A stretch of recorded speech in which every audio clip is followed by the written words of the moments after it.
Rusia kembali menunjukkan komitmennya dalam mendukung Palestina mencapai kebebasan dalam mendirikan negara yang merdeka dan berdaulat. Kali ini, keberpihakan Rusia terhadap Palestina diserukan oleh Menteri Luar Negeri Rusia, Sergei Lavrov, pada Senin 9 September 2024. Seruan itu Lavrov sampaikan pada pertemuan dialog strategis Dewan Kerjasama Rusia dan negara Teluk di Riyadh, Arab Saudi. Dalam kesempatan itu, Lavrov mendorong semua pihak untuk mengambil langkah praktis menuju pembentukan negara Palestina. Lavrov menyebut tindakan-tindakan terkait harus segera dilakukan untuk mengakhiri masalah kemanusiaan seperti kekerasan dan kematian di Palestina. Sama seperti Indonesia, Rusia mendorong terwujudnya solusi dua negara dengan berdirinya negara Palestina yang berdaulat berdampingan dengan Israel.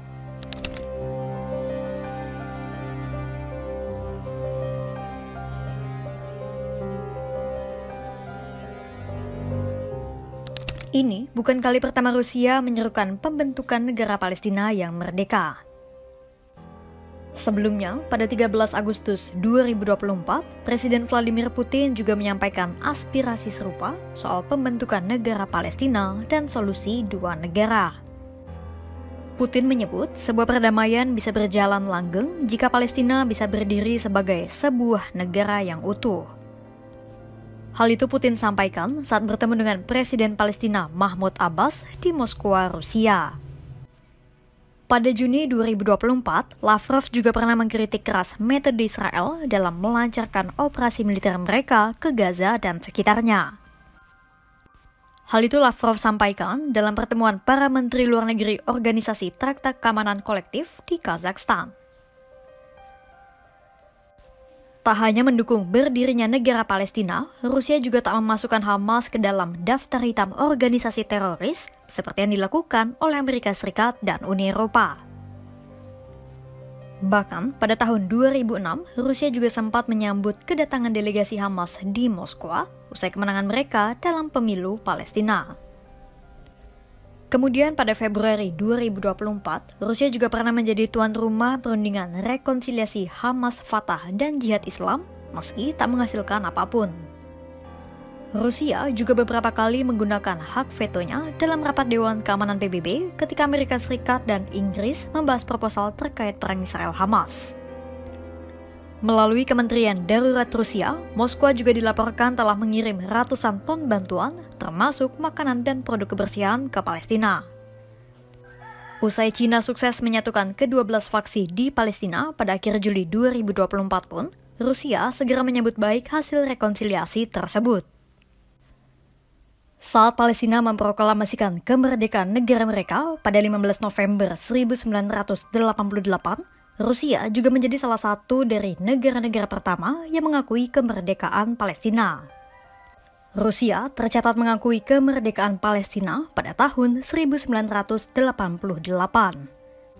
Selain Rusia, ada 82 negara lain yang turut mengakui kemerdekaan Palestina di tahun 1988. Dimulai dari Aljazair, kemudian diikuti Bahrain, Indonesia, hingga Sahara Barat. Perjuangan Palestina mendapatkan pengakuan atas kemerdekaan pun terus berjalan selama 3 dekade. Perjalanan Palestina mendapatkan pengakuan kemerdekaan pun bukan hal yang mudah dan tidak terjadi dalam waktu singkat. Selama 36 tahun perjuangan Palestina, sudah ada 146 negara yang mengakui kemerdekaan negara itu. Meski demikian, Palestina sampai saat ini masih belum bisa menjadi anggota PBB lantaran veto berulang kali dari Amerika Serikat. Pasalnya, dari 5 anggota tetap Dewan Keamanan PBB, hanya Rusia dan Cina yang mendukung Palestina. 2 negara lainnya, Inggris dan Prancis, menyebut punya potensi untuk mendukung Palestina sebagai negara. Sementara satu sisanya, Amerika Serikat, belum mau mengakui negara Palestina sampai saat ini. Rusia bersama negara-negara pendukung Palestina lainnya telah menyuarakan berdirinya negara Palestina yang berdaulat bahkan sejak 3 dekade yang lalu. Meski demikian, Israel sebagai negara yang berkonflik dengan Palestina tak mau hidup berdampingan. Namun, tekanan terus diberikan oleh negara-negara pendukung Palestina terhadap Israel.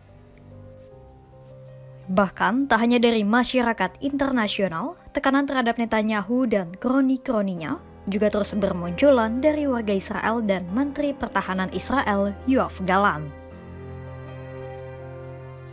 Lantas, sampai kapan Netanyahu dan pemerintahan sayap kanannya akan terus melanggengkan serangan tak berkesudahan di Palestina? Simak terus perkembangannya